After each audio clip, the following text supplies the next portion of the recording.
as an immigrant somehow, not easily, but somehow got around it? Is it just the fact that Negroes are black? White America must see that no other ethnic group has been a slave on American soil.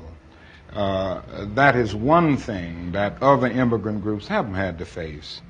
The other thing is that the color became a stigma. American society made the Negro's color a stigma. America freed the slaves in 1863 through the Emancipation Proclamation of Abraham Lincoln, but gave the slaves no land or nothing in reality, and as a matter of fact, to get started on. At the same time, America was giving away millions of acres of land in the West and the Midwest, which meant that there was a willingness to give the white peasants from Europe an economic base.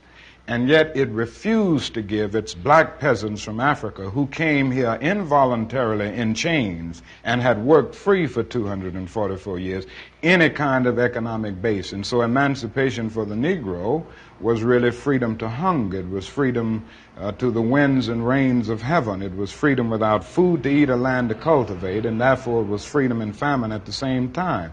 And when white Americans tell the Negro to lift himself by his own bootstraps, they don't look over the legacy of slavery and segregation. I believe we ought to do all we can and seek to lift ourselves by our own bootstraps, but it's a cruel jest to say to a bootless man that he ought to lift himself by his own bootstraps. And many Negroes, by the thousands and millions, have been left bootless as a result of all of these years of oppression and as a result of a society that deliberately made his color a stigma and something worthless and degrading.